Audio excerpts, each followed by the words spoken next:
Okay, welcome all. Thank you for joining us from far and wide for this very special occasion. Programmatic elements between and those we two. are going to So the ask bookstore. Jennifer to mute everybody, please. Great. So welcome for this historic occasion tonight. We are bringing leadership renewal to this Labor Council. We've been around for 150 years, as you know. The roll call of officers is done automatically on this Zoom. We always start with a harassment statement. I'm going to ask Sister Jinky David from Library Workers and our Executive Board to read the harassment statement. Good evening, everyone. It is the policy of the Toronto and York Region Labour Council to declare an absolute opposition to any discrimination or harassment. To ignore discrimination or harassment is to condone the acts of the harasser and further penalize the victim. Union solidarity is based on the principle that we are all brothers, sisters, and comrades, that we are all equal. Discrimination and harassment erodes that principle because it assumes that some union members are inferior. Discrimination and harassment are expressions of power or perceived power and superiority. It is intended that this policy will send a clear message to harassers that their actions will not be tolerated, and to empower victims with the support of their union sisters, brothers, and comrades. Thank you, Jinky. We start our meetings with a land acknowledgement, but I think all of us understand that the news of recent days has forced every Canadian to rethink when we talk about a land acknowledgement. We are meeting on the traditional territory of the Mississaugas of the New Credit, and is subject to the Dish with One Spoon Wampum Treaty between the Anishinaabe, the Mississaugas, and the Haudenosaunee, and the Huron-Wendat, and bound them to share this treaty and protect the land. Subsequent Indigenous nations and peoples, Europeans, and all newcomers have been invited into this treaty in the spirit of peace, friendship, and respect. But today, we have to ask that the ancestors guide and watch over us. So knowing that Indigenous peoples have lived for 529 years. Colonialism has tried to shape. Sorry, we can't hear you. Can you hear me now? Jennifer, could you let me know? Yeah, yes, it's fine now, but it was really muffled. So there's something interfering with your mic. Maybe. Okay, that's fine. I'll try it again. We ask that the ancestors and the elders guide and watch over us. We do so knowing that Indigenous peoples have lived with the brutality of colonialism for 529 years. Colonialism that has tried to shape, reshape, and erase Indigenous culture from Turtle Island. Indigenous people did not come to this continent under the violent yoke of transatlantic slave trade or as settlers or refugees. They welcomed and continue to welcome newcomers and have been repaid for that kindness with state brutality and violence. Colonialism has shackled First Nations for centuries in ways that are difficult to comprehend and whose effects we see every single day. In fact, we've seen it up until this day. It's important this evening to acknowledge that the land, yes, and we are all living and working on Indigenous territory. In June of 2015, the Truth and Reconciliation Commission issued a report with 94 calls to action detailing how governments and organizations could begin the long process of repairing the damage to Indigenous people caused by colonialism, and specifically residential schools. And our Labor Council endorsed and urged every union to understand that Truth and Reconciliation calls to action. We want to lift up the spirits and memories of 180,000 Indigenous children who are forced to attend residential schools throughout Canada and United States, Turtle Island. These children were taken by force, tortured, beaten, and in some cases murdered. We especially remember the children who didn't come home from those institutions, children who didn't receive a proper traditional burial after dying in those schools. We need to learn the names of the 215 little ones that for decades have been erased. We will not let the violence of poverty or inequality of education, housing, and healthcare on First Nations and government inaction continue to go unchallenged. We will not let the Indigenous communities stand alone in their struggles for clean water, land rights, or the simple human dignity of being remembered. This past week has taught us nothing else. It has taught us that even in 2021, the legacy of colonialism is deeply rooted in our society. While we are together this evening talking about the future of our movement and our council, we should be mindful that our Indigenous sisters and brothers are living a type of trauma that cannot be fully comprehended by most of us. Our role as labor activists and leaders is to use our influence and collective power to support the calls for justice that have gone unheard for far too long. Each month we observe a moment's silence for the victims of COVID that have passed. Tonight we're going to ask you to all pause for a moment's silence for the victims of COVID, but also thinking about those 215 and many others that need to be in our minds tonight. So I'd ask you to join me in a moment's silence, please.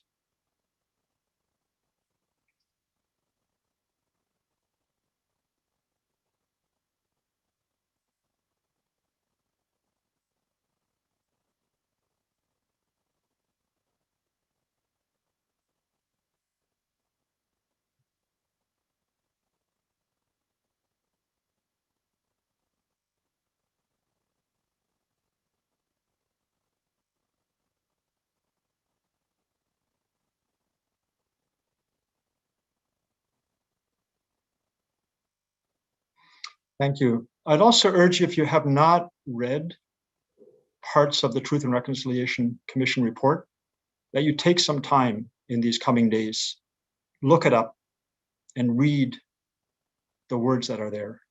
It will truly bring the urgency of this issue into your mind and to the way that you think about this country in the future. I'm going to turn it over to Susan now to just do some Zoom protocols for this evening. Susan? Thank you. Yeah, so almost everyone, perhaps everyone, is familiar now with how to operate on Zoom. We do ask you to keep yourselves muted unless you are asked to speak, because we have a lot of people. We want to keep the background noise to a minimum. Please feel free to make use of the chat function to share your ideas and your greetings with others. And as we go along in the program, comments that you may want to make to Andrea or to John or to others. When you want to speak, what we would ask is that you go and raise your little blue hand by doing one of two things. You either open up the participant list, and at the bottom of it, you'll see something that has a little blue hand. It says raise hand. Once in a while, if it's not there, you might find it in your reactions function. But again, it's the little blue raised hand function, because if you just put your hand up, or if you use the, this kind of little waving hand, we won't be able to see it because it goes across the screen. If you're on the phone, you can push *9 and that will raise your hand. And I'm sure you know this already, but *6 to mute yourselves. So we look forward to your participation this evening. Thank you. And actually, we'd like to see if there's any first-time delegates here with us tonight. We know there's a lot of friends and guests, but if there's any first-time delegates, could you raise your blue hand on your function? And I can just acknowledge you and welcome you. See Jerry Lee Miller, Art White from Local 30. Welcome, Art. Okay. Oh, and Susan from CPW Toronto. Welcome. Jordan Ford. Welcome, brother. So the minutes have been sent out to all of the delegates. Richard Ruskowski, also welcome, Richard. Hopefully you've had time to look at those minutes, and we've got a motion to accept them as circulated. If there's any errors or omissions, please let us know. Dave, are you indicating an error or omission from IATSE? Yes, that's correct. It's under the section in the minutes where the two slates for the CLC were addressing the delegates. Uh-huh. And what needs to be corrected there, and let me see, okay, there it is. Under the CLC candidates in the executive board report, the only thing that I would say needs correction is that Sandra Griffith Bonaparte is running for one of the 2 executive vice president positions. And on May the 6th, when we had our meeting, the Labor Forward slate had not determined who the secretary treasurer candidate was going to be. And they announced that on May the 10th after our meeting.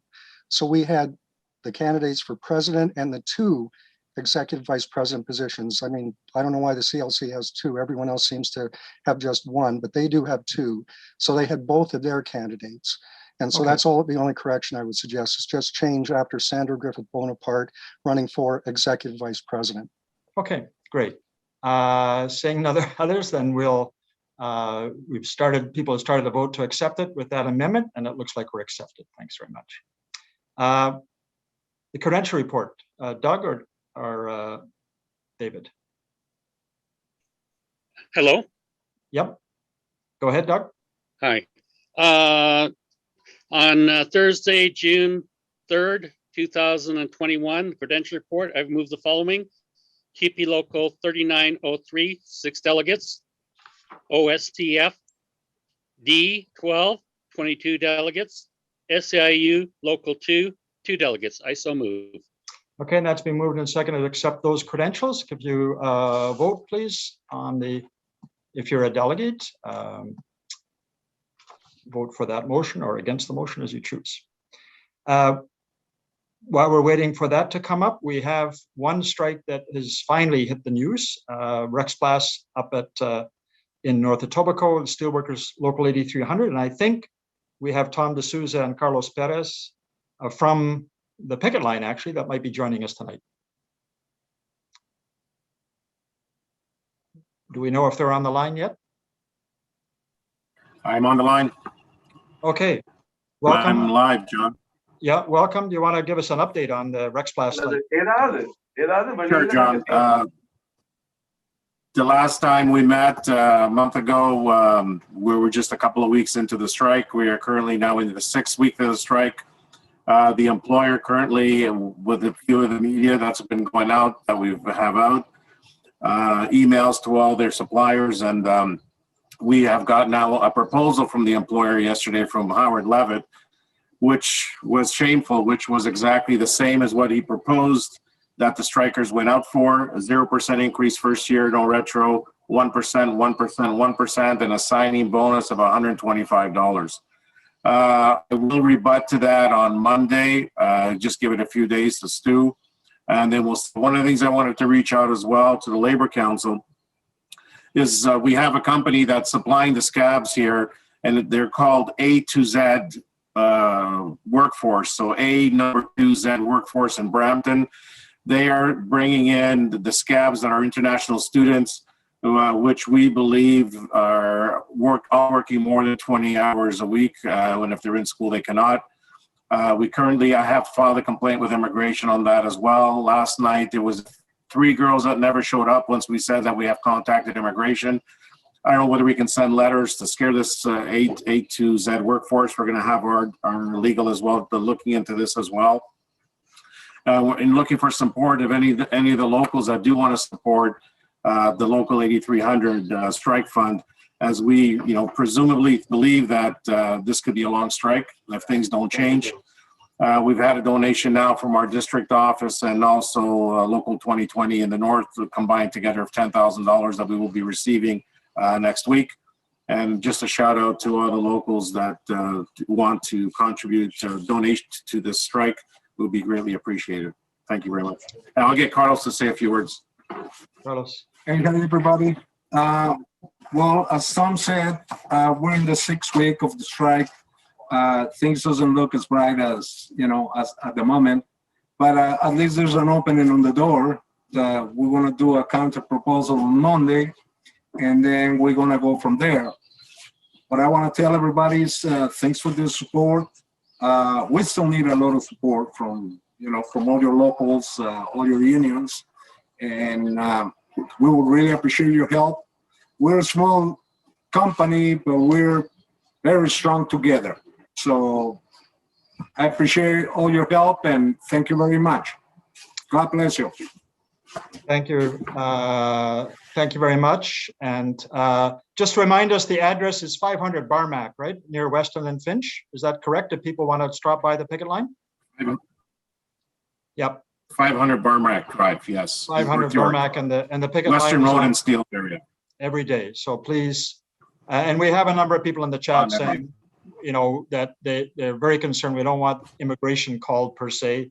We don't want anybody deported because of this, but we understand the strike breaking has to be dealt with, and we want to make sure we get solidarity. It's local 8300 steelworkers, and we will put that address in the chat. Okay, thanks. Dina, I see you're wanting to. Yeah, I do have to respond. Like, I think it's really important that we understand that during the COVID-19 pandemic, that international students are allowed to work more than 20 hours because the government has not allowed them to claim any benefits. So they have no access to emergency benefits, no access to employment insurance, no access to anything. And so a lot of workers have been forced to go into workplaces that are unsafe. We've had a number of international students die on the job, and a number have committed suicide recently because of the conditions. So please do not call the Canada Border Security Control. That is not the way to deal with these issues. Let's put pressure on A to Z, which is the agency that is being used. And let's put pressure on the company, and let's make sure there are strong picket lines so that workers can't cross them. But please don't jeopardize people's immigration status because they don't deserve to be deported because they are being denied access to any benefits during the pandemic. So I'm just urging, like, there's other ways to deal with this. Let's try and figure out how to build solidarity amongst workers. And let's not let the companies use immigration status against us to divide us and put more vulnerable people into a more vulnerable situation. Thanks very much. Dina. Thanks, Dina. It's very important. We are going to move on. I will mention that, you know, this is our 150th year of our Labor Council, and a couple of events that come to mind through this conversation. One is that tonight, the different book list, the Black Community Store that's raising money for a community center on Bathurst, the people who run that, Aita Sadu and Miguel San Vicente. Miguel was a steelworker at Armstrong Pump back during the Harris years, and he spoke at the Metro Days of Action rally, talk about how Harris had forced welfare recipients to come and be strikebreakers. And not far from that space, on Warden Avenue, a few years beforehand, Claude Dugdine, a steelworker, was on strike on a picket line, was run over and killed. And we finally were able to pressure the government of Ontario to bring in a law to outlaw professional strike-breaking companies. So we have a lot of struggle that we've got to take on. These are all South Asian women earning barely above minimum wage, that the company has one of the worst thug management lawyers in this country working for them, multinational corporation. And so we want to make sure that they win this strike and come out of it with a decent collective agreement. We want to acknowledge that we have some elected representatives with us tonight that I see. Faisal Hassan, Member of Provincial Parliament for York South Weston, and Dolly Begum, Member of Provincial Parliament for Scarborough Southwest. And I went knocking on doors for both of them as well. I'm not sure if there's other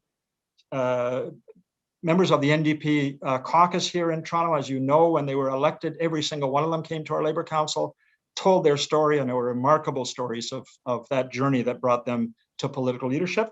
And there's a city councillor called Paula Fletcher who is on for some personal reason. I'm not sure what that really is. I think we are now moving on to a very, Mana Wong, a school trustee for Scarborough, is on as well. And we're about to move into a very special moment. Andria Babbington was acclaimed as president of the Toronto and York Region Labour Council last month, and tonight she's being sworn in to take over this largest labor council in our country. Hopefully you're familiar with Andria. She's a hotel worker. She's a fierce working class warrior, somebody who has just been there with working people on picket lines, in rallies, in demonstrations, in communities, year in and year out. She's been the vice president of this labor council for the last 8 years. She's been on this board, I think, since 2004. And I'm going to ask Heather Erlin from the Canadian Labour Congress to swear in Andria Babbington as the president of this Labour Council. Heather. Thank you so much, John. And hello, delegates and guests this evening. Tonight, we are here to make history.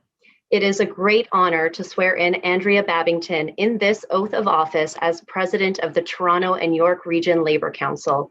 She is the first Black woman to serve as president of a Labour Council in Canada.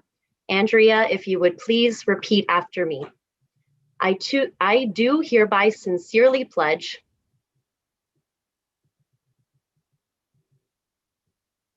You're on mute. Sorry about that. I do hereby sincerely pledge my word and honor to perform my word and honor to perform my duties as an officer of the Toronto and York Region Labour Council. I will attend when able to do so. All meetings of the Executive and Labour Council. All meeting of the Executive and Labour Council. Of which I shall be a member. And at the end of my term in office. I shall turn over to the Labour Council. Or to my successor. All properties or funds in my possession. That belong to the Labour Council. Please join me in congratulating Andria. We are all so thrilled to have you in this position and are here to stand beside you in solidarity with your vision for a fairer future. Congratulations. Woohoo! All right. Do something. I have to hand over a gavel to Andria. And when I was elected 19 years ago, Linda Torney, my predecessor, and before her, Mike Lyons, and before her, Wally Mccaskill, they would hand over a gavel. When I came to the job, I'm a carpenter, and I brought a carpenter's hammer to this job. But Andria, I want to hand you over the gavel as the new president of the Toronto and York Region Labour Council. Here's to you. Thank you, John. Thank you.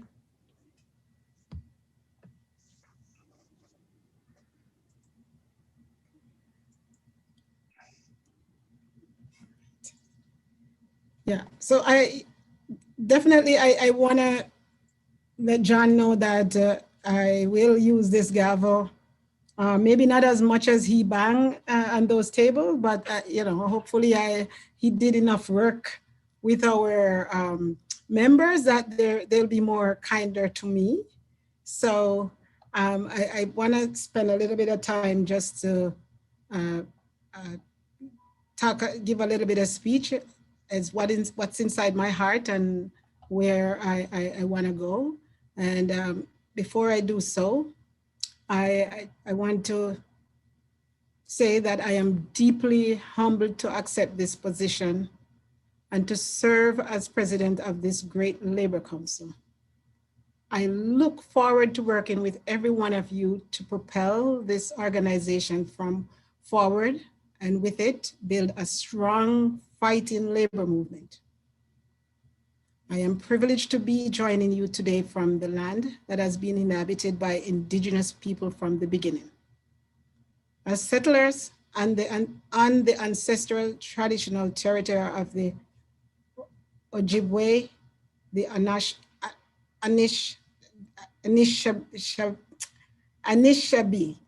and the Mississauga of the Credit, I have learned that this territory is covered by the Upper Canada Treaties. I am grateful for this opportunity to live and work here. I must acknowledge that the people of Africa descendants and Indigenous people have different but parallel histories on this continent. The brutality of colonialism has been bond and shaped our culture for over 500 years. As mentioned earlier, I also want to recognize the recent discovery of 215 children who died at the Kamloops Indian Residential School, which is important for most of us here today and many council members. These tragic deaths are a crime against humanity. That is part of Canada's long history of genocide that continues today.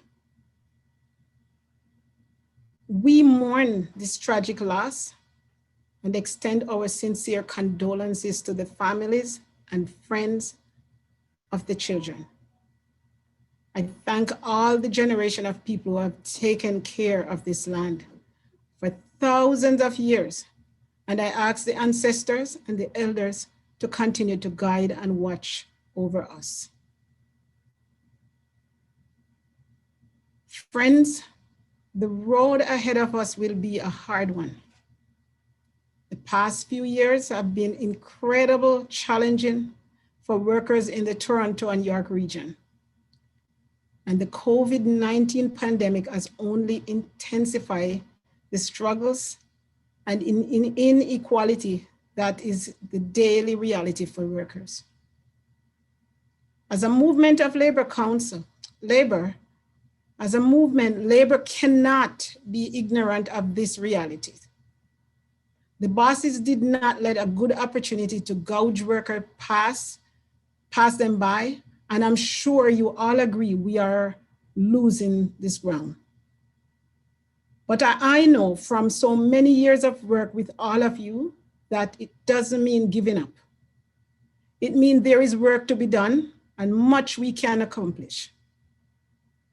In the last 18 months, we have witnessed the dire consequences of underfunding and privatization of public services in the tragic loss of life in long-term care zone.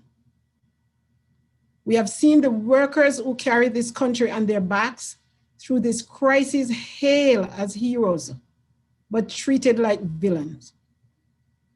We have seen women participation in the workforce drop to 30 years low with no signs of recovering quickly. And we have seen the pandemic expose what many have long known, that economic inequalities and systemic racism are not just problems our neighbors south of the border live with. It's a painful reality in Northern Turtle Island and here in our region as well. Folks, it's time for change. It is time for workers' voice to be heard and respected, for their anger to be felt, and for justice to be done. For change to happen and for justice and dignity to be achieved for all workers, we must be willing to engage in militant action. We stand at the precipice of historic crossroad, and the decisions and actions of the individuals at this meeting today will determine the lives of future generations for years to come. Folks, I know the weight of this heavy responsibility falls on our shoulders, but we cannot be daunted by what lies ahead of us. Our duty, our members, to every single working person in this region requires us to stand tall and to prepare for a level of militancy and vigilance in the workplace that has never been seen for decades. As your council president, my priority is to develop a strategy to improve working and living conditions for all workers. If we want to win in our workplace, and we must be prepared to engage politically. We must fight to ensure a just recovery for workers. And that starts by mobilizing our membership and tragically engaging the council as we gear up for impending 2022 provincial election. Folks, Doug Ford and his conservative government failed Ontarians at every turn during this crisis. We cannot allow him and his cronies to hold on to power for even a day longer. We must fight to ensure that workers are at the top of the ballot next summer, and health and safety regulations are no longer put on the back burner. It is time to start preparing for next year's municipal election. We know that candidates for city council and the Board of Education must be finalized early in the new year. I think we can all agree that we need more labor-friendly candidates running for office in Toronto and York region. Candidates who believe in our action programs to put people before profits. I believe we can make this vision a reality, and I have already rolled up my sleeve to start working. We have a lot of work and challenges ahead of us. Fortunately, we can all take heart that we are not starting from scratch. The history of great leaders like John and many others who have steered this Labor Council for the past 150 years have developed the muscles we rely on in the incoming years. Our foundation is strong, and the roots of our labor community run deep. I can think of no better way to honor the historic struggles of those who have come before us than to pick up their mantle, continue the ongoing fight for justice for all our region. Understandably, it's been almost 20 years since the council has had a change in leadership. I'm not insensitive of the concerns some members may feel, but you can rest assured that I am committed to a seamless transition, which will enable me to effectively use the resource of this council to deliver the best result for our membership. In the incoming weeks and months ahead, I am and I will continue to listen, learn, and gather feedback from members, affiliates, and heads of union. I want to hear where we collectively want to take the council. Then together, we can knit our growing discontent and understanding into action. Our goals are worthy. Our planet is worth saving. People deserve to live in peace.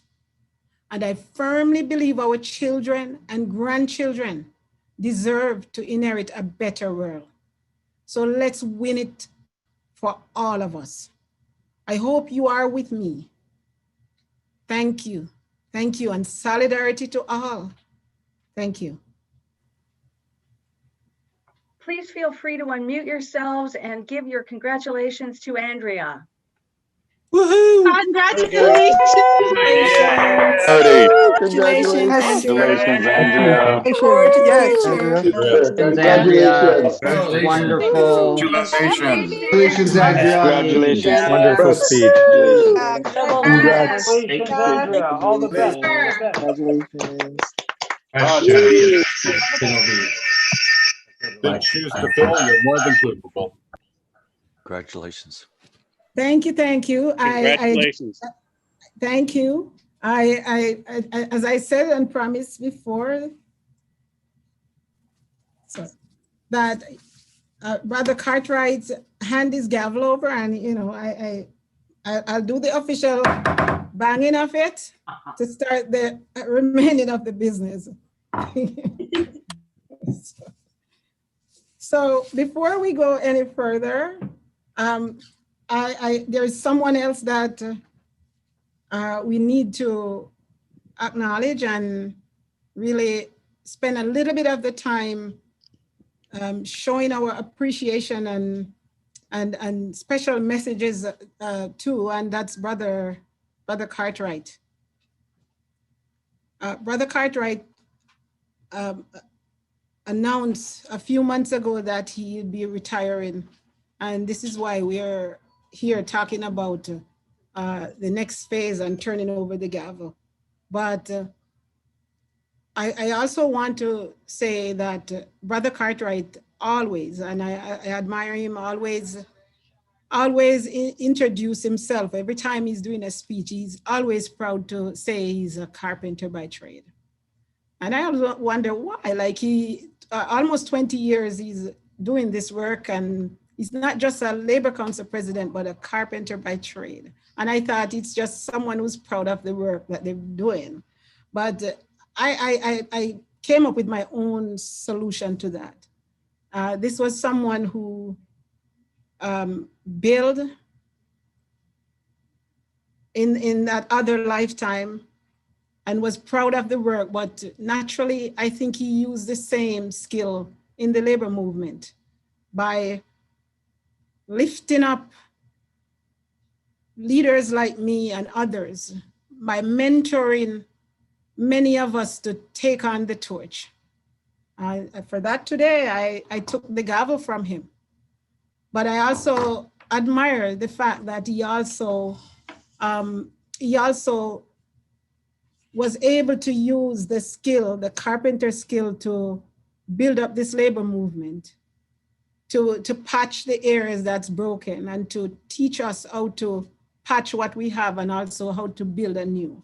And for that, I want all of you to spend some time just to acknowledge and your well-wishers to Brother Cartwright. And before we do so, there's a special tribute that we want to do for Brother Cartwright.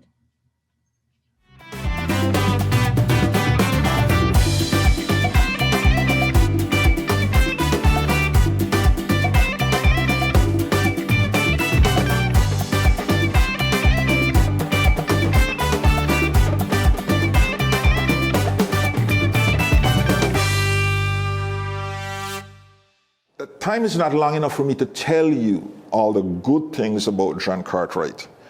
Any great leader leaves behind a legacy. John, you fought for diverse communities in Toronto and York Region. You fought for workers. You built relationships, and you are a capacity builder.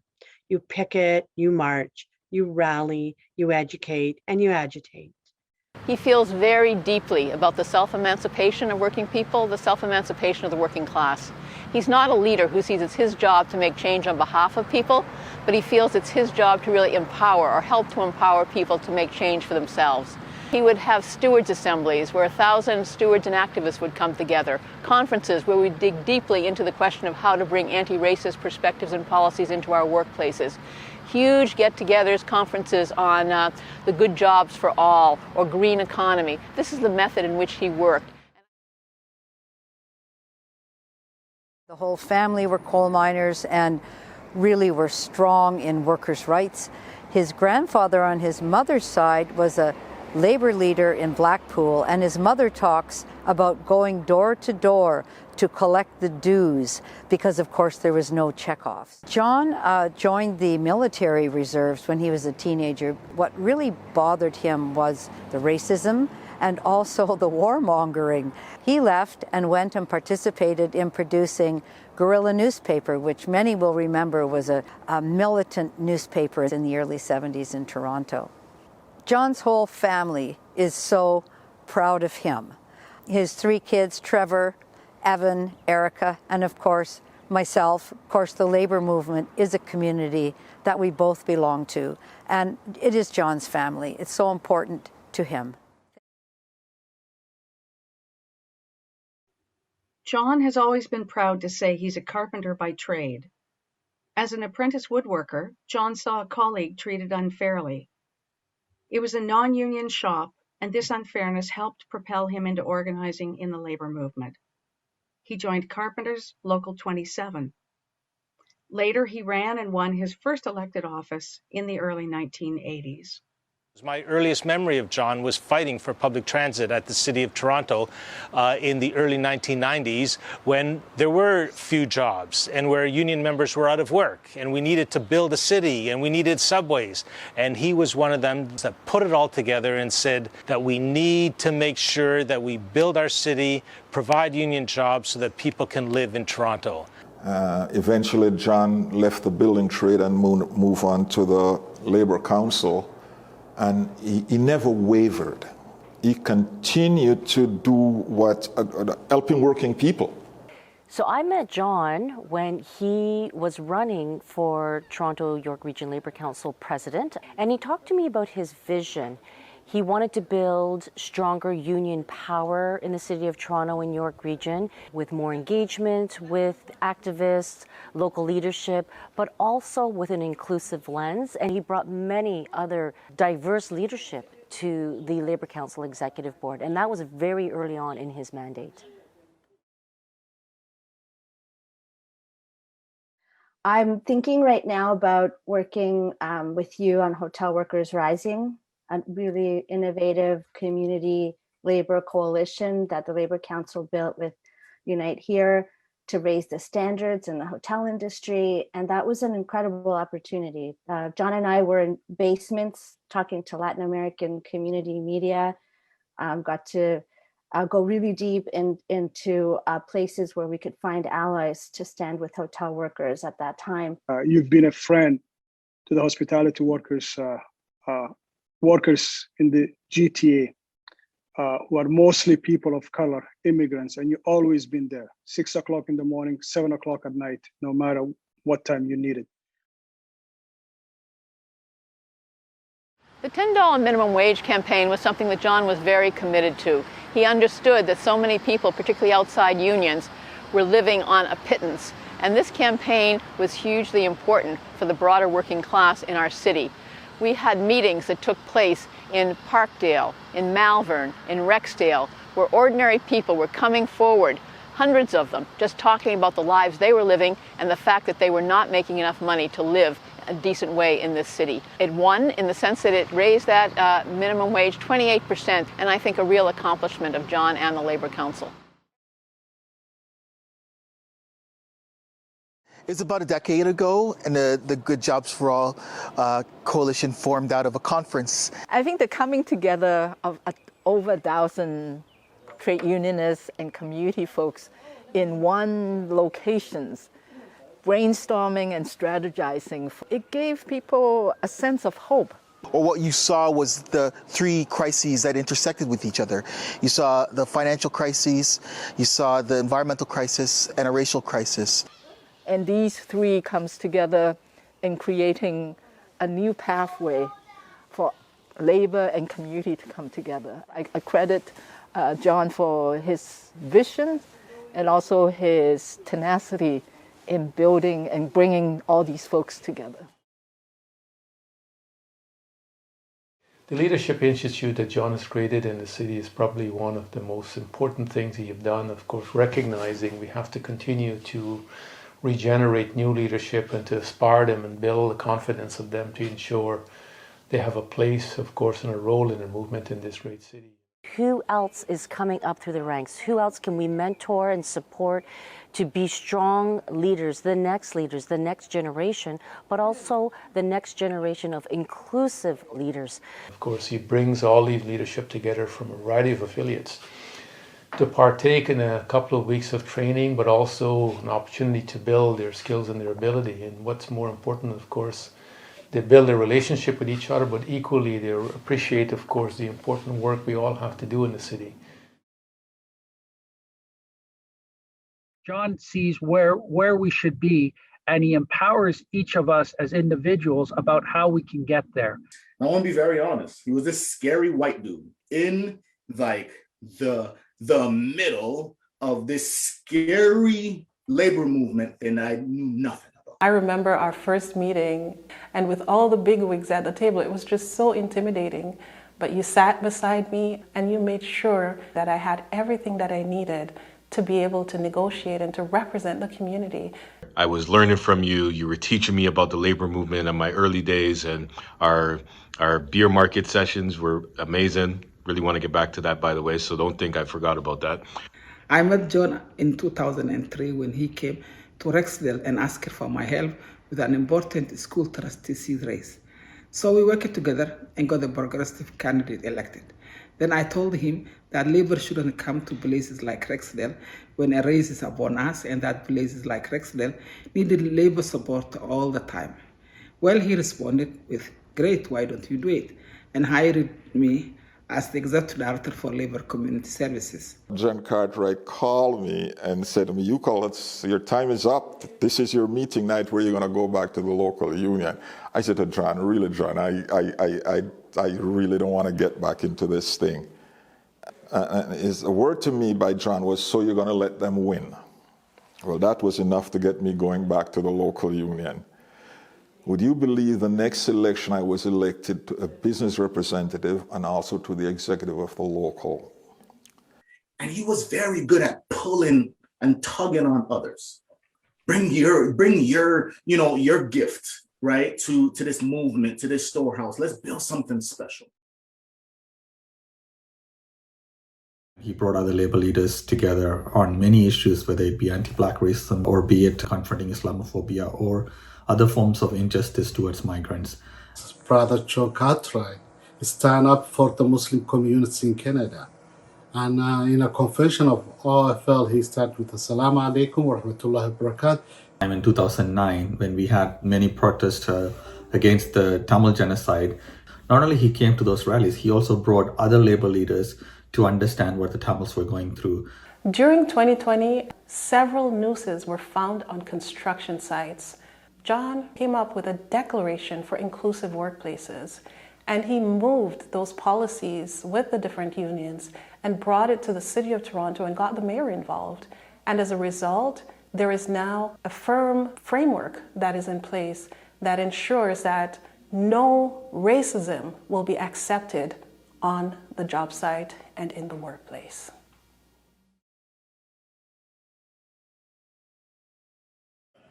For the last quarter century, our labor movement and our environmental movement have worked closely together to say if we want climate justice, working people also must have a future for themselves and their communities. And we are saying to our Indigenous sisters and brothers, we recognize that you are the root of the solutions, that we reach out to each other in every community, in every background, in every occupation, say, we will leave nobody behind. We will build a world based on economic justice, social justice, racial justice, and climate justice. Solidarity, sisters and brothers.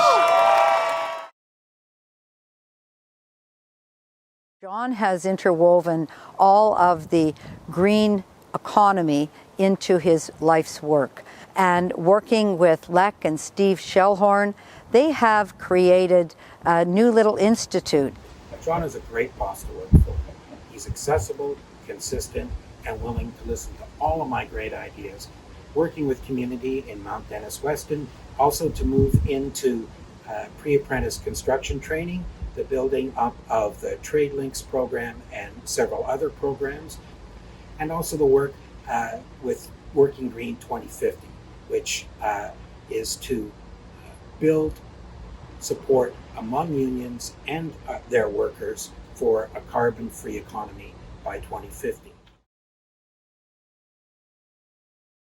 The Toronto Community Benefits Network is a community labor coalition who have come together to ensure that whenever major infrastructure projects are being built in local neighborhoods, that people from historically disadvantaged communities and equity-seeking groups, Black, Indigenous, racialized peoples, newcomers, are able to get access to the jobs and opportunities that are being created.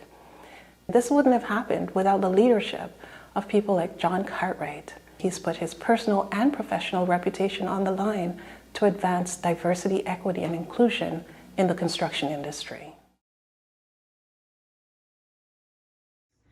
With John's leadership as President of Labour Community Services Board of Directors and Toronto and York Region Labour Council, we deepened the social solidarity between communities and labour and fought for a just society for all. And that's the mission statement for Labour Community Services. John's list of accomplishments is long, but let me pick a few items such as promoting equity and access, raising awareness of environmental problems, and addressing poverty in the community. I want to thank you, John, for everything that you have taught me. I will miss our many conversations and sometimes arguments. So one of the other things that was a priority for John was how we changed the face of leadership, of the civic leaders in Toronto and York Region. And so we had a conference leading into municipal elections each time, encouraging people to think about why politics were important, how it affects you, not only in your community, with your family, but inside your workplace, but then why you may want to consider also running as a candidate for city council or school board. I'm going to miss you coming into my office or giving me a call saying, Mike, I heard about this thing, and then throwing 101 different ideas at me in such an exciting way that it just makes you want to work harder. It makes you want to do more, and it makes you want to have a bigger impact. So we need that type of accountability at City Hall, and you were there making sure everything that was happening at City Hall was completely accountable to the racialized and the marginalized communities. I have so many stories of John Cartwright appearing before council committees, arguing at smaller meetings that we need jobs and we need them to be union jobs. In the early decades, the Labour Council built campaigns for better working conditions and vital public services. In looking at the amazing contributions of women and men over 150 years, the 150th anniversary was truly a highlight of his career as president. Whenever he's trying to get a point across or build consensus or encourage people, he always brings up history about what was done previously, what worked, what didn't.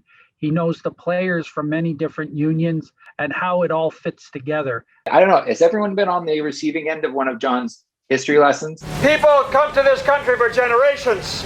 We've come from over 194 countries in this world. For 146 years. 1871. I actually have found them incredibly insightful and valuable. John is a real visionary. He's always looking to the next step, the next campaign. What do we have to do to keep the lives of working people strong and secure? But he also actually does the work on the ground, and that combination is so important. Once he gets a plan, he is on that, and you are riding that bus with him from beginning to end. I'll tell you, having called him, I texted him a couple of days ago, asking him to be out at 7 a.m. on a picket line Monday morning when he had many other things to do. He was there, and that's always been my experience of John. We will be with you one day longer, one day stronger.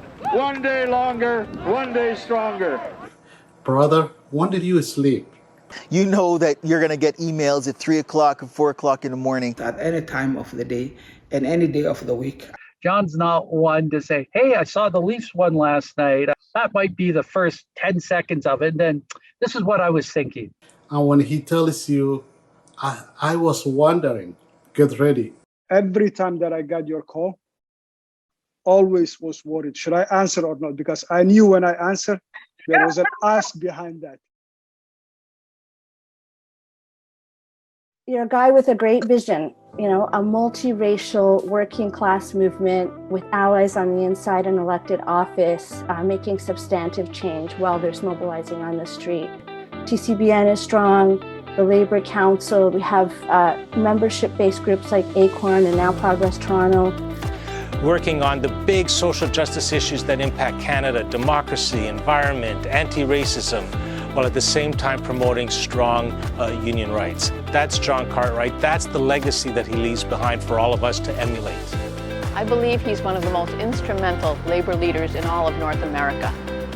I think the vision that he has brought to our labor movement, the ability to work with people, to listen to people, and come together for common cause, common strategy, has made our labor movement here in Toronto one of the most effective that I've seen anywhere in North America.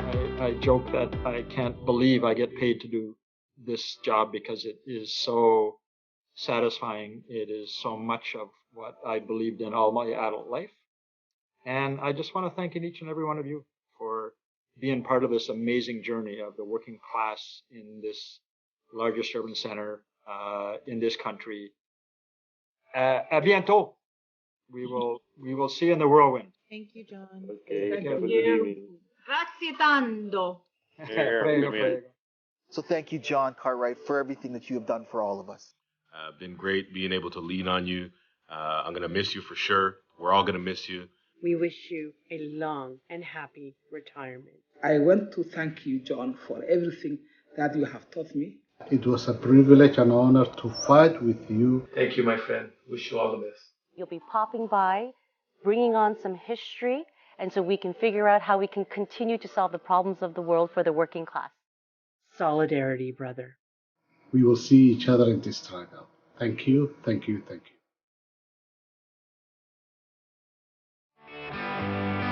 The union forever defending our rights. Down with the black legs, the workers unite. With our brothers and our sisters, together we will stand. There is power in a union. Solidarity forever. Thank you very much. Wow. All right. So before Brother John tell us what you feel about this video, I would maybe with Susan's help open the mic where everyone could express their gratitude, whether it's a clap or It's a well-deserved tribute. Yeah, please unmute yourselves and feel free to offer John your best wishes for a happy retirement. We'll miss you, John. Congratulations. Congratulations, John, and all the Happy retirement. Congratulations. Best wishes, John, in your retirement. What are you going to do next? Thanks so much, John. That's great. All the best, John. Congratulations, John. All the best. Congrats, John. All the best, John. Happy retirement, John. Get around the town. All the best, all the best, John. Congratulations, John. Congrats, John. Congratulations. Have a good one. Got a good Congratulations, John. Wish you the best in your new chapter. You're the best leader. Thank you. Congratulations. John. I just wanted John, thank you for taking my brother. Enjoy your time off, John. Thank you. Congratulations, John. John. And all the best, John. And thank you for having trust and making me the Sergeant of Arms at Labor Council and having faith in me. It's a good position, Sergeant. Congratulations, John. I'm wondering if I can have a few minutes just to say something from those of us at the Society. It's great, with great pleasure, as well as with a little bit of sadness, that the Society of United Professionals takes this opportunity to wish you the best of luck on your retirement. Your leadership as the president of the Toronto and York Region Labor Council has been exemplary. What is obvious to anyone who has had the good fortune to work with you is that you truly care about Toronto and York Region communities, about Ontario, about Canada and the international labor movement, about diversity, equity and inclusion, about the climate crisis, and about every single worker, unionized or not. You have provided your support to our union in numerous ways and have never hesitated to lead the charge when it came to rallying our members, leadership training and succession planning, or speaking to members at our delegate council meetings. What will never be forgotten is the support you provided to the Hydro One local during their 105-day strike in 2005. Without your support, our members may not have persevered through that 105 days.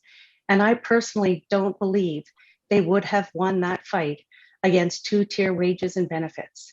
You were behind them every step of the way, and it truly meant the world to them.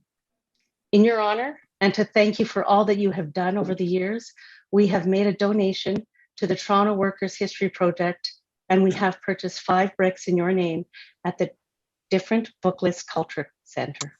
Wow. John, you have done so much for all of us.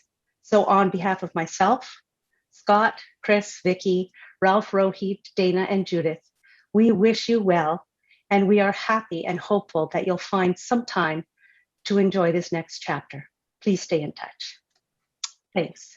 Thanks, Michelle. And Sister President, I think you need to cut this off, right? I will, but I got to learn to use it. But before we do that, just to wrap up this part, I know everybody wants to say their well wishes to you, and I'm sure that we're hoping, hopefully everybody get their vaccine and we can gather again and do this. But there's another part of it that we want to, many voices out of, and there's a plaque that was done for you. If Susan could assist in making sure that Brother John can hold it up for everybody to see. This is an awesome plaque. It's lots of faces on it, and it represents many of you in the labor movement. All these videos that we've seen so far, a part of that is in it. And yes, John, those are faces of leaders that you had. If you're leaving and you didn't mentor many of us, you wouldn't get to go. So I'm saying that it's a job well done, and you could hold it up so everyone could see. Thank you. Go ahead, John. So I'm really touched, and I could say thank you all evening to so many people that I've known and that have mentored me.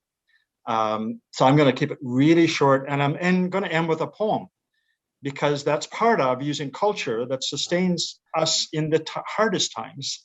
I want to start by saying Happy Pride Month. This is Pride Month, and you're going to hear from our great friend Tim Mccaskill in a few minutes about and see where this labor movement was with the queer community in its early days, in its tough times. I want to thank my own union, of course, Carpenters Local 27, 45 years ago, and the work, that the people in my trade, in all of the construction trades, but our entire movement does, building a city and a country and a society. I want to thank OSSTF for making me a carpenter teacher at one point some years ago, and they've sustained that relationship, and I want to thank them for that. This Labor Council would never work without the amazing staff we have. And, to all of them, I want to just really express my thanks for their amazing leadership, their dedication. We joke that Maureen King single-handedly puts the largest Labor Day parade in North America on every year. She's had last year off, and she may have a little bit of this year off, but that's the kind of dedication that our council has. Skylar, who's a maternity leave, Susan and Jennifer that are there, and all of the project staff through the Labor Education Center, Labor Community Services, and elsewhere. And then the executive, the people who stood up and willing to be on this executive. And I see people on the call here who've been part of this executive over many years, the affiliate leadership, whether they're at the top level or at the rank and file level. And we see a young girl who's here, who's been here every single time since she was a baby. We got reminded of this is the family we have. So I'm going to end with this poem, and I'm going to dedicate this to all of you, to Andria Babbington, our new president, and to the spirit of our movement. So please go to labor150.ca and check out more about our own story. This is a poem by Marge Piercy, an American feminist, called To Be of Use. The people I love the best jump into work head first, without dallying in the shallows, and swim off with shore strokes almost out of sight. They seem to become natives of that element, the black, sleek heads of seals bouncing like half-submerged balls. I love people who harness themselves an ox to a heavy cart, who pull like water buffalo with massive patience, who strain in the mud and muck to move things forward, who do what has to be done again and again. I want to be with people who submerge in the task, who go into the fields to harvest and work in a row and pass the bags along, who stand in the line and haul in their places, who are not parlor generals and field deserters, but move in a common rhythm when the food must come in or the fire be put out. The work of the world is common as mud. Blotched, it smears the hands, crumbles to dust. But the thing worth doing well done has a shape that satisfies, clean and evident. Greek amphoras for wine or oil, Hopi vases that help corn are put in museums, but you know they were made to be used. The pitcher cries for water and a person for work that is real. I've had that honor to be doing work that's real all my adult life, and I want to thank you all again. Solidarity for others, sisters, brothers, friends. Thank you, John. And I know John would not forgive us if we stay here and party all night. So I want to move this agenda along. And if any of you attended the Bromley Gala Award a week ago, then you must have. I would really love to hear your feedback on that, but not tonight.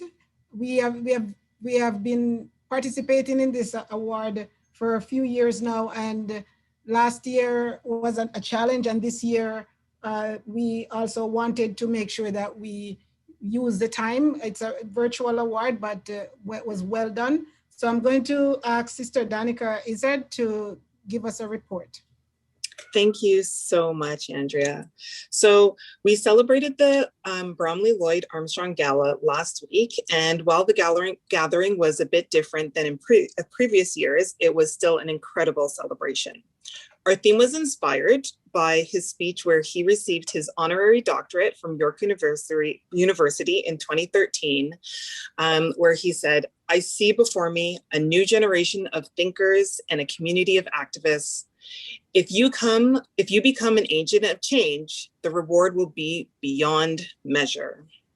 We had two keynote speakers at this event, Jan Simpson, National President of the Canadian Union of Postal Workers, and Larry Russo, Executive Vice President of the Canadian Labour Congress since 2017.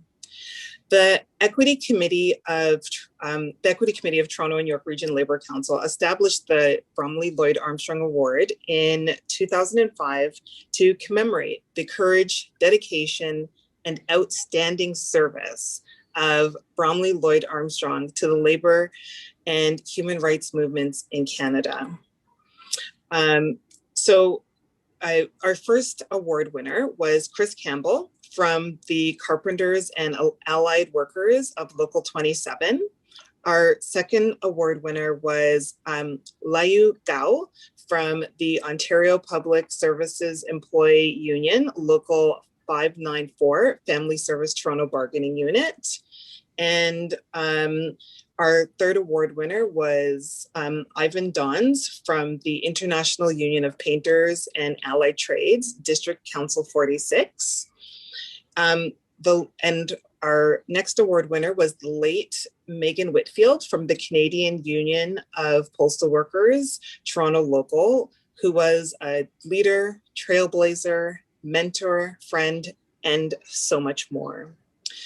For the first time, the Equity Committee awarded the Bromley Lloyd Armstrong Award to a union in recognition of the strides they have made in exemplifying the labor movement value of promoting and demonstrating an organizational commitment to equity, human rights, and inclusion. And the union to first receive this award was SEIU Healthcare. We're grateful to the award winners for carrying the spirit of Bromley with them in all they do and for truly making a difference. In acknowledgement of his leadership, years of dedication and service towards building a better society for all, for fighting for workers and social justice to bring equity, racism, and inclusion to the forefront of the labor movement, John Cartwright was presented with the Recognition of Service Award.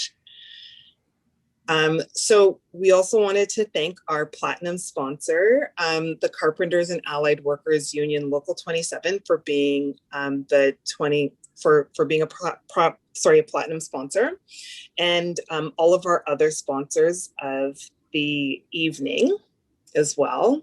A special thank you, and to everyone who made the event possible. So there was that, behind the scenes. So there was Labor Community Services and the Equity Committee, Matt Dusenbury from Toronto and York Region Labor Council for the social media coverage, Lisa Kalisma from QP 905, and Kusama Baker from TCMB for their tech support, and Nadine McKinnon for putting together the Bromley video, as well as the outreach team, Joan Spalding Williams, Judith Logan, Janup, Marcia Lopez, and Najib Sufen. So, and my apologies to anyone whose name I mispronounced. If you were not able to attend, I would urge you to watch the Bromley Gala on YouTube. We have the link up on the screen. I believe it's also on the Labor Council YouTube channel. So if you weren't able to join on that evening, or if you want to relive the magic that was the gala, the Bromley Gala that evening, please make sure that you go and check it out, because it was truly a magical event. Thank you.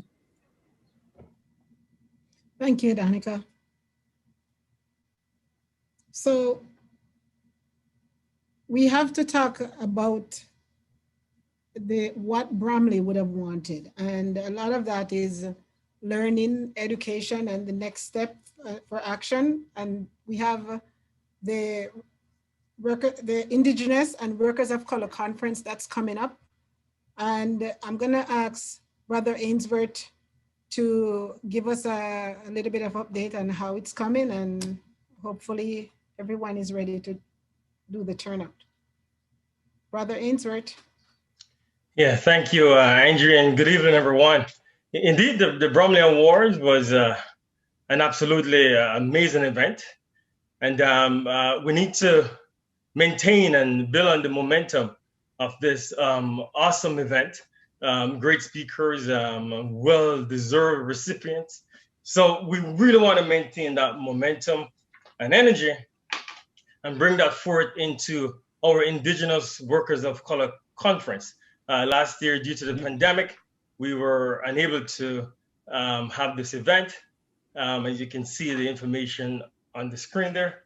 The title is Rising Above the Storm, Creating the Future We Want, a very timely topic.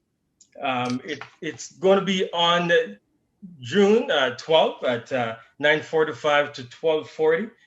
So just shy of 3 hours. That's really not a long time. You still have the entire Saturday afternoon to barbecue, maybe in the backyard, maybe a beer or two. Why not? Right? We work hard, right? So we play hard. Some amazing workshops. As I said before, very timely workshops. Environmental racism, facilitated by the CBTU, Coalition of Black Trade Unionists, migrant workers, and the impact of COVID-19, facilitated by Santiago Escobar of United Food and Commercial Workers, land acknowledgement and recognition, facilitated by APSU, challenging racism and racial trauma, tools and resources, facilitated by the City of Toronto's Confronting Anti-Black Racism Unit, and mental health in the workplace and accommodation, facilitated by APSU.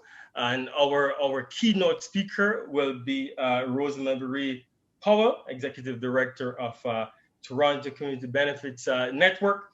Our registration fee is a measly $20, very affordable, but let's not focus on the $20 right now. Get registered as soon as you can. I'm sure there's going to be a link in the chat. Get registered. We'll deal with the measly $20 on the back end, right?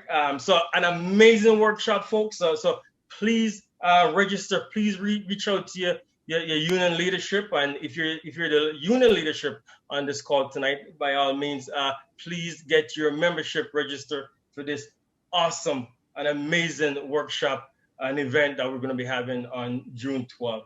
Thank you so very much. And back to President Andria Babbington. Thank you. Thank you, brother. So you heard him. We need to have turnout. There is a lot of information, a lot of tools here for our members to leave this conference with. But to do that, it need every one of us help. There's a lot of social distance, a lot of things that on hold because of it. And this, we are saying that we need to start moving. We have to do whatever we have to. We are doing virtual meeting now, so nothing's stopping us. Again, I'm gonna ask for the support for every one of you on the line right now to go back into your union and take a look at the list. Anyone that came to the last one and new ones, we are asking you to sign them up. The payment, as Ainsworth said, the small fee, as Ainsworth said it, we can deal with that later. I think the most important thing right now, it's a short time to do the turnout. Let's make it successful. Please do the turnout and let us know as soon as possible who you have coming or your number, and we can do this. We can do this right. This is we're not turning back now. We're getting up and we're doing what we have to do for recovery. Okay, thank you. I'm gonna also introduce our next speaker, Brother Tim Mccaskill. He's a longtime gay activist and friends of Labor Council. And as you heard John mention, this is the 40th year anniversary of Pride. And so Brother Tim is here to give us a little bit more update on the 40th anniversary. Brother Tim. Thanks a lot, Andrea, and congratulations as you're in your new role as head of Labor Council. And of course, thanks to John for all the work he's done over the years.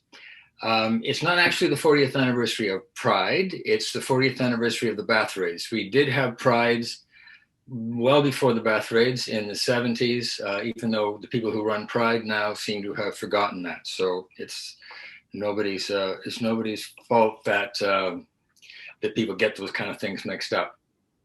For any of you who don't remember it, the Bath Raids happened on the night of February the 5th, 1981.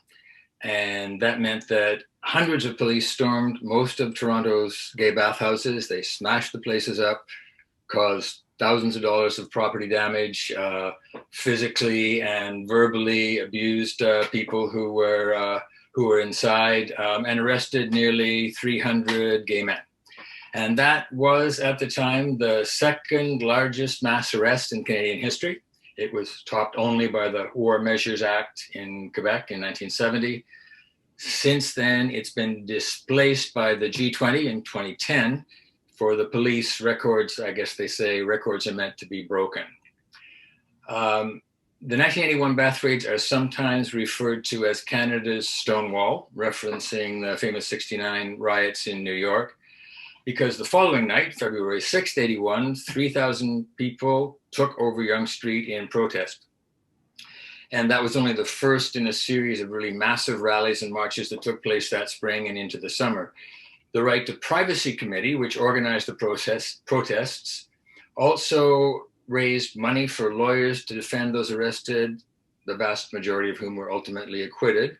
It demanded community control of the police, it called for law reform, and it made alliances notably with the Black and South Asian communities who were also subject to police harassment and violence, but as well, importantly, with the labor movement.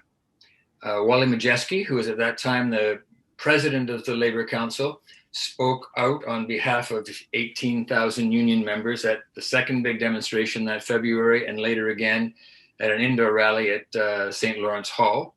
And he reminded the crowd, quote, "If anyone in this community knows about excessive policing historically, the labor movement knows it better than anyone else." And he framed the issue as one of human rights and reiterated the labor movement's commitment to defend all minorities. I think that support from labor was instrumental in shaping public opinion against the police actions.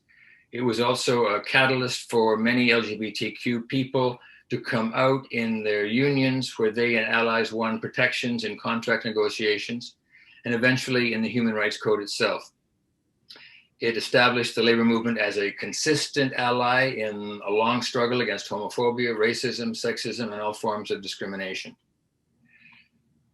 Today, 40 years later, while LGBTQ communities may have won the legal trappings of equality, and there has certainly been a cultural shift, we actually live in a much more socially and economically unequal society.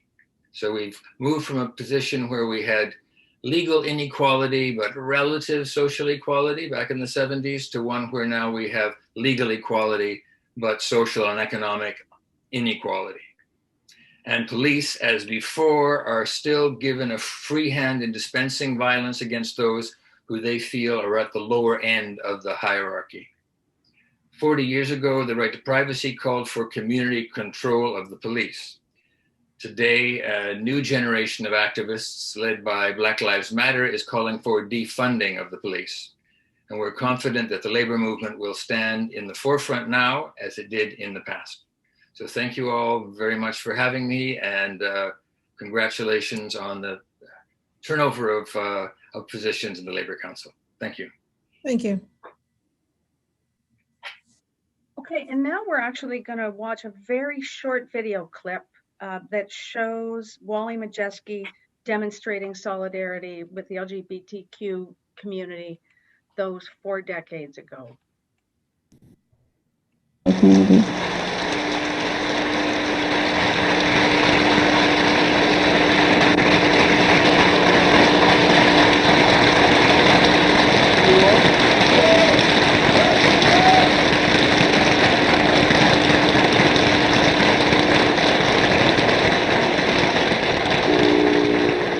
I don't see this only as a gay rights issue. We in the labor movement view it fundamentally as a human rights issue, which we will fight on every front. We will fight this.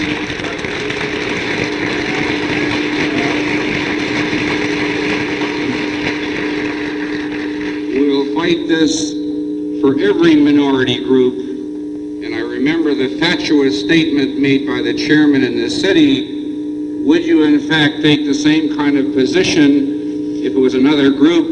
And we emphatically would say we would support any group when there's excess police harassment, excess police raiding. And if anyone knows in this community about excessiveness of police, historically the labor movement knows it better than anyone else.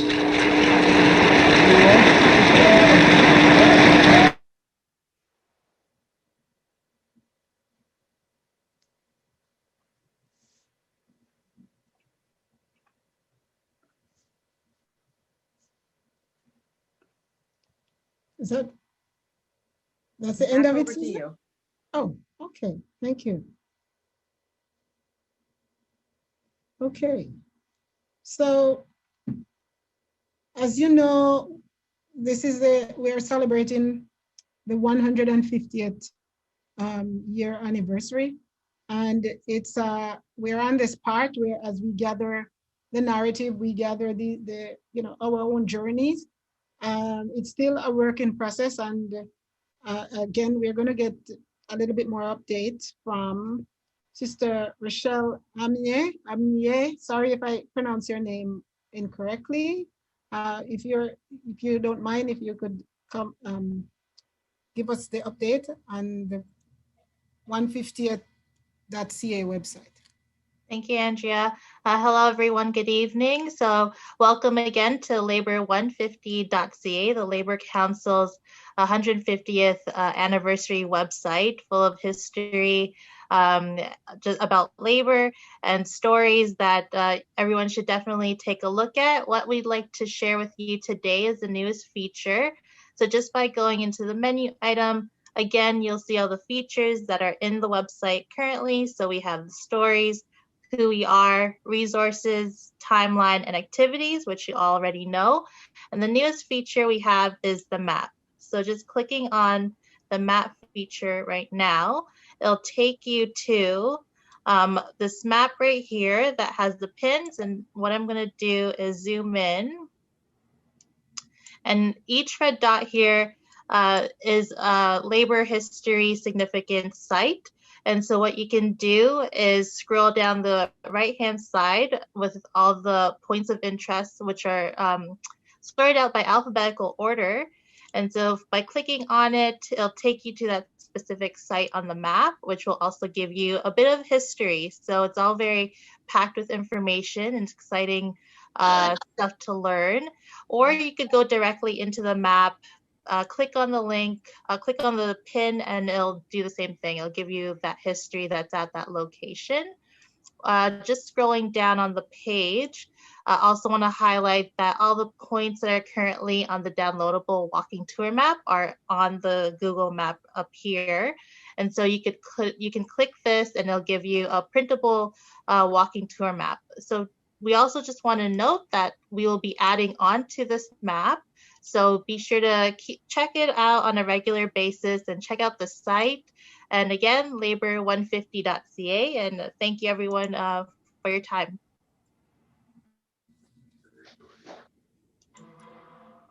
Thank you. Thank you, Rachel. So up next, I hope all of you get to read the executive board statement, Rise Up for Just Recovery. It was sent out prior to the meeting. I know we have been, each time we're talking to, whether it's our neighbors, I'm sure around the kitchen table, within our union, there is one key topic that come up all the time, and it's the pandemic. This is what's coming up. And this statement, it's really something to, it's not just an eye-opener. I think it meant to have all of us reflect on where we are at this point. It's more than a year since the pandemic, but definitely we have to change the conversation. We have to change the conversation, not because we're saying that the pandemic is gone, and not because we're saying in the next 6 months it's gone.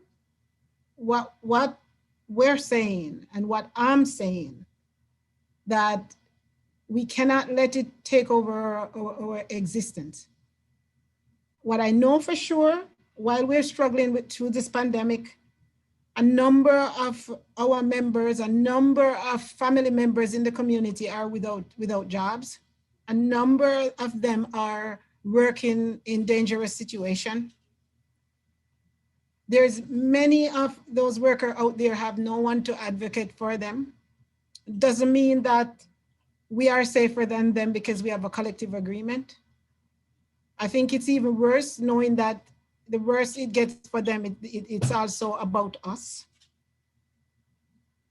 What we do know for sure, through this pandemic, business have been busily trying to recover. Number of them, nothing wrong, they didn't fall. They actually profit from the pandemic. We do know that a lot of these business got together, a pen pal system, whatever way they get to huddle, whether it's virtual or with their mask on, and they're talking quickly about what recovery look like for them. And so I raise this because it's very important that we start thinking about where we are as a labor movement when it comes to pandemic. If I come to your union hall and ask, what's your plan? Do you have a plan? If a member walk up to you and say, I've been laid off for 18 months, what's your solution? Do you have one? Maybe you do, and maybe you don't. But I think what's very important, that we are not waiting for recovery on our second vaccine. We're not waiting for another news conference. For the last few months, we tune into our TV, we tune into the radio, whether it's 2 o'clock, 1 o'clock, when we have, whether it's Doug Ford or the Prime Minister, whoever called that conference to talk about what's happening next. So where are we? We are not gonna hear about our recovery from those news conference. It's gonna take all of us to do that. We don't have to wait until next year to do that.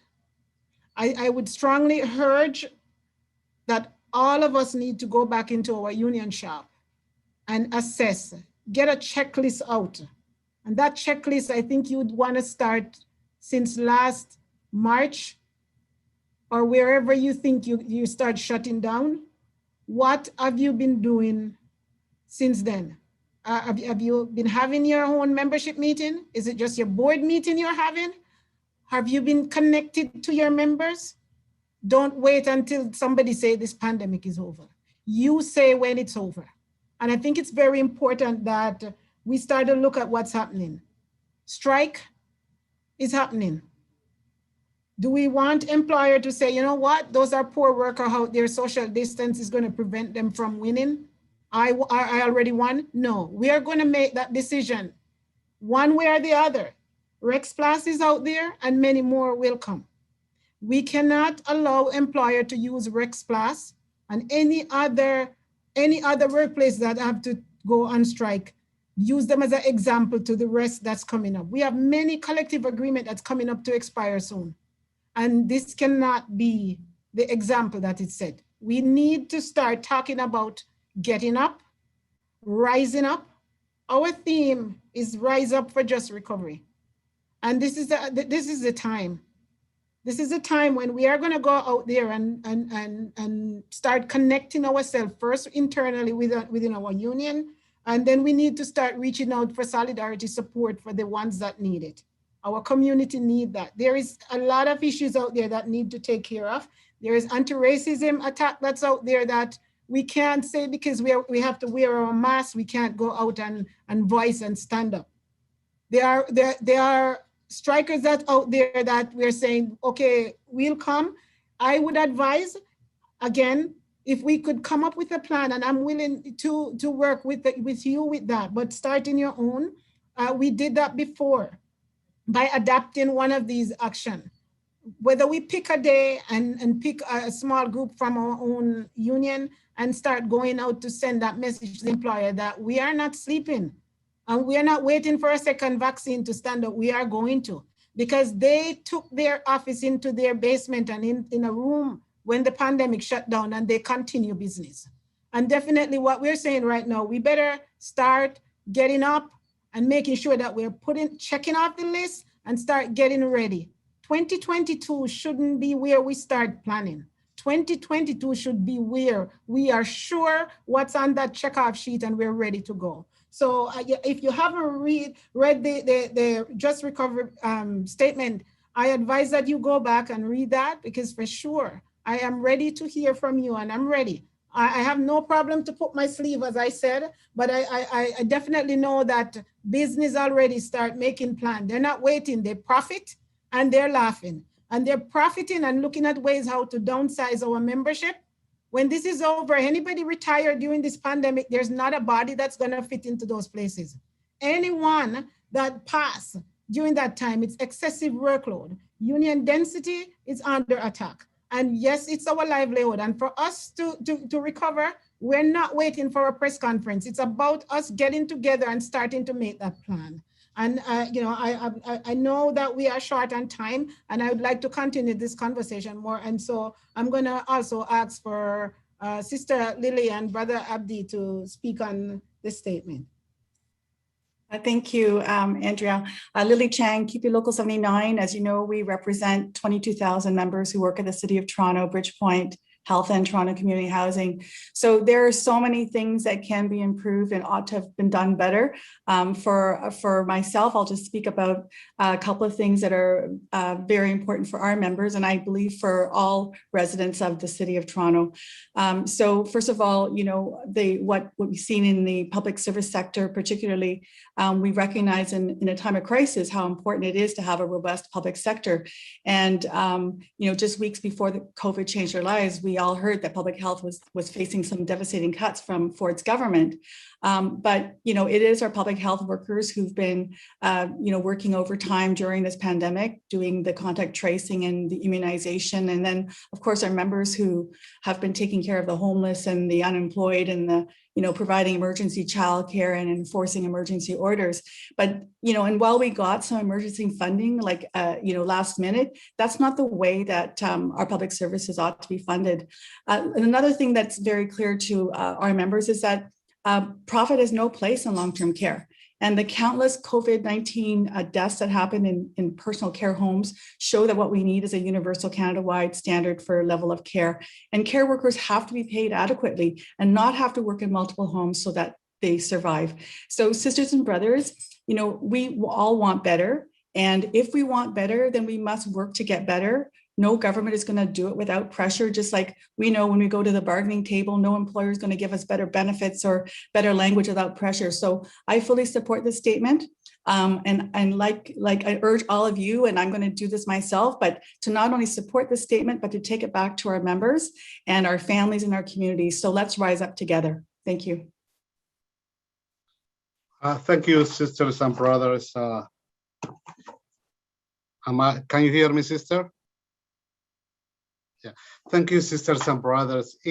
First, I want to congratulate Sister Andria Babbington for becoming the first Black sister who become a president. We stand by you. We will fight with you. We will fight for the community together. Sisters and brothers, this is a good statement. A statement, rise up for just recovery. Just recovery is a big word. Even before the COVID started, all marginalized and racialized communities were suffering. Women, youth, new immigrants were doing 2 or 3 jobs in different ways to make ends meet, to pay their rents. And when COVID hit, everything shut down completely forever. They cannot pay their rent. They don't know where to go. Many of them don't have papers to collect the benefit. What's worse is when they went to the warehouses and factories to work minimum wage, there was no sick time. They struggled again. They struggled and become ill, many of them, and suffered from COVID. So sisters and brothers, this is the time that we stand up together. We do the thing that we do the right way, which is supporting our communities, marginalized women, new immigrants, to find ways to survive. We want just recovery that will not leave anybody behind. We want to stand up with the teachers because that's the window and the door we can go to the communities. We have to stand up with all public services. Sisters and brothers, we cannot wait any more time. We cannot labor cannot wait the government, miraculous change stuff unless and until we change government, conservative governments that don't care the communities and labor.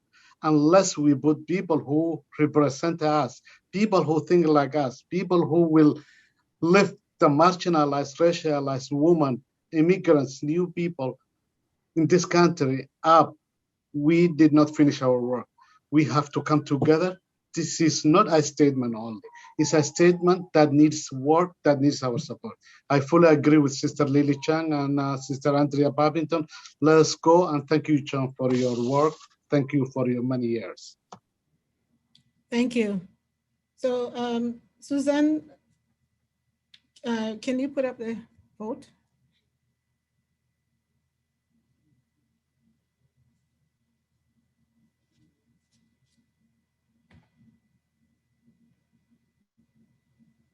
So we'd like to vote to support the motion.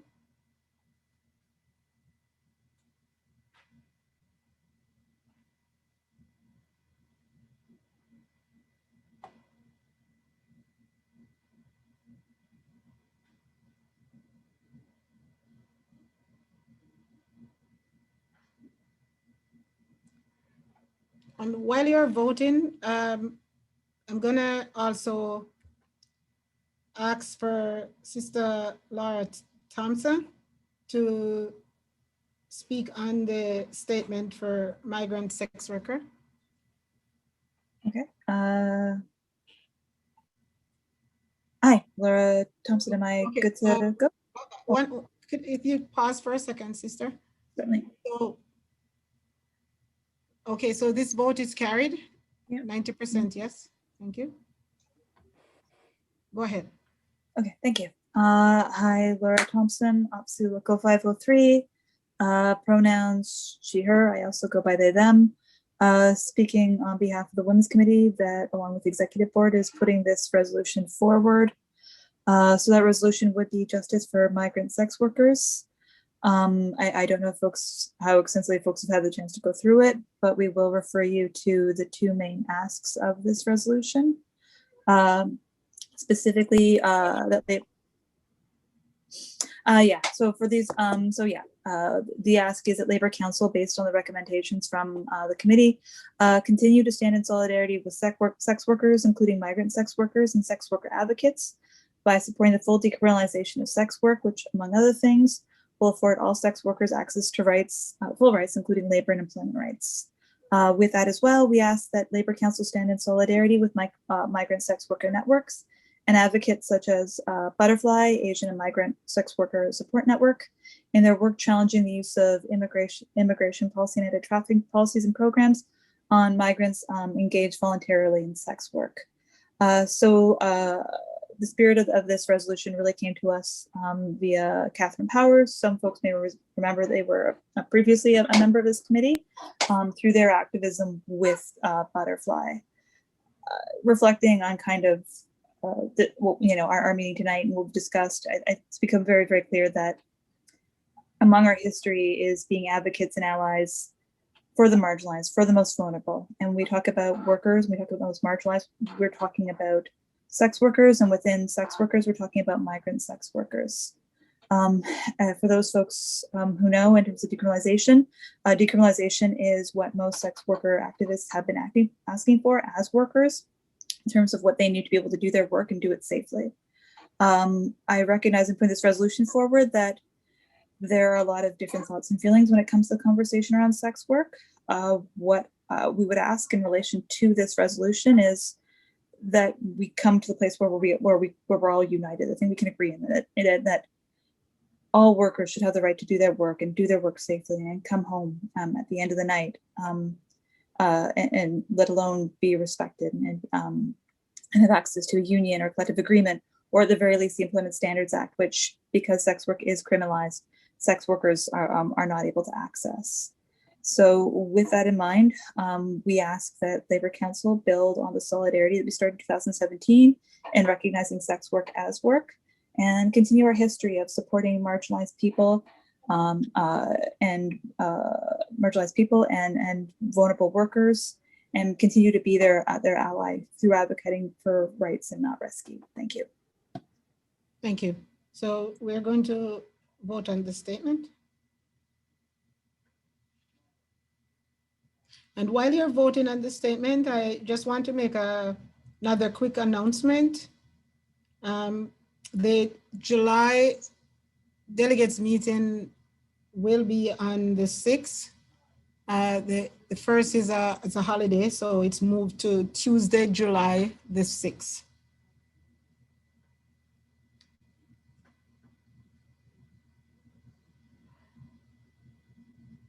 Okay.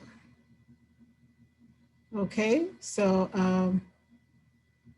again, 88% vote yes, so it's carried. Thank you.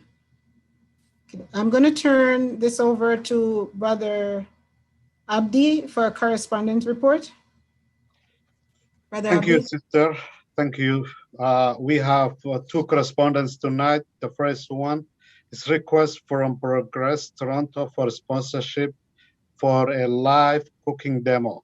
Sponsorship amounts range from $750 to $15,000. The executive board recommends a sponsorship of $1,000 $500. Okay. Okay. So move it. All in favor of, in support of the motion?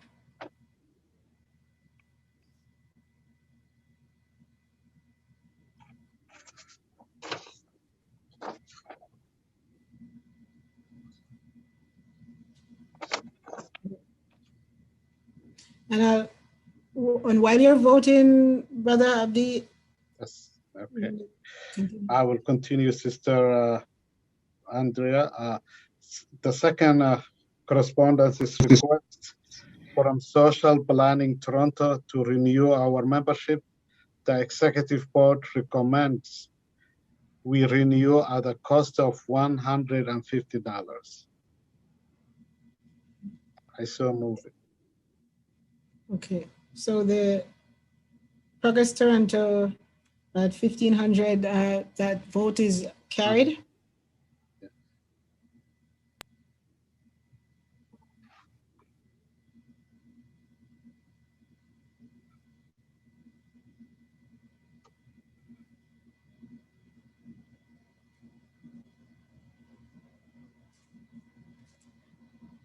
Okay, and so the Social Planning Toronto vote is also carried. I'm gonna skip for timing's sake and ask for Sister Heather Erlin to do a CLC report. Thank you so much, President Andrea, and a huge congratulations to you once again. On behalf of the Canadian Labour Congress, I would like to sincerely thank John for his commitment to working people, environmental stewardship, and social justice. In honoring his tireless work, I share a quote with all of you that really hits home for me, and it's a reminder of his legacy, and it helps us all to recommit to the work ahead. He said, "I've been inspired by those who came before, and I will work to ensure that all peoples are putting their best ideas together via asking folks in how we can build a better Toronto and York region, as well as a better Canada. There are a lot of amazing people that have stepped up to be part of that journey." We all saw the list of amazing achievements in that video, and many have worked beside him in creating those milestones. It is a reminder to each of us in what we can achieve together for working people. So thank you, John. We wish you your best, all the best in the endeavors ahead. And I know you will continue to make waves for justice. I know you won't be too far in continuing to make those waves. So as far as the CLC report, I will keep it short and sweet because we are, it's been a fun-filled evening of a lot of exciting news. First of all, the CLC convention is just a couple weeks away. Delegates will have received their credential packages as well as a link to the online portal. If you have any questions in navigating this, or if you haven't received your package, I will put my email once again into the chat. Please reach out to me if I can be of help with any of those questions. Next thing I'd like to bring to your attention is a national effort to promote vaccinations across Canada. Many national unions are involved. It's co-chaired by Hassan Youssef and Bruce Anderson to bring the message of tackling vaccine hesitancy across communities and across sectors.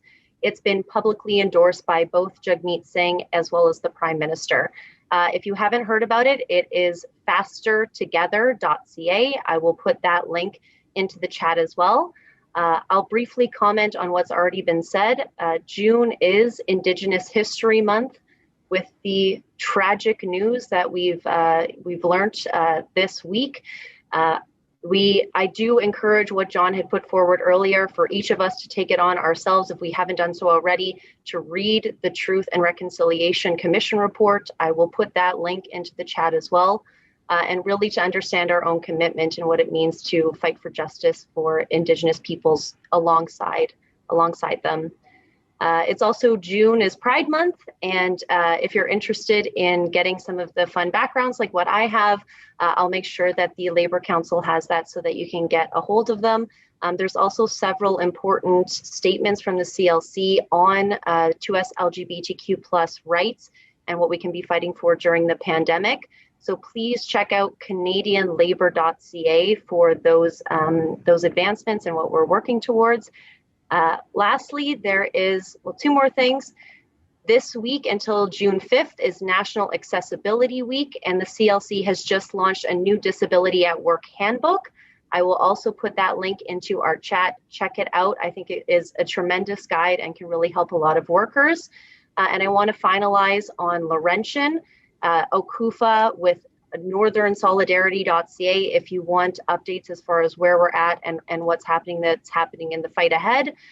The Ontario Federation of Labour has a tremendous video and a tremendous campaign in order to ensure that this doesn't happen again and fight for the workers and what they're going through right now. And the CLC is fighting at a federal level to ensure that public institutions like Laurentian cannot access the CCAA, which was never intended for public institutions. And those discussions are ongoing with the Prime Minister's office, as well as a public campaign. So that's it for me. And again, congratulations to Andrea and a big thank you to John. Thank you. So up next, we're going to have a call for the council project, committee report, and also a report from union. And I see Laura's hand up. Laura, okay. Laura, go ahead. Hi, Laura Thompson, OPSU Local 503, she, her, they, them. Just doing a quick update from the Women's Committee, specifically in the event we had on May 20th. We had a Sisters Around Table self-care social as just kind of an opportunity to bring activists together to learn new ways to ground ourselves as activists through meditation and mindfulness. And then also a bit of healthy competition with some scavenger bingo to kind of get, and we gave away some prizes and had some fun. And we do want to thank all the folks who came out together for that to join us. And also, again, we'll be expressing congratulations to Andrea and very excited to see Labour Council under her leadership, and also to thank John Cartwright for all of his support over the years. Thank you. Thank you, Laura. I don't see any other hands up at this point. Okay. Oh, David Kidd has his hand up. Brother David. David, go ahead. Oh, thanks, Andrea. Listen, an exciting night to both celebrate John and Andrea, both on the same night. And to let people know of a special event that's coming, I'm reporting David Kidd's CUPE 79, but tonight I'm reporting on the Toronto Workers' History Project. Next Tuesday night, we are doing a special session on hotel workers rising.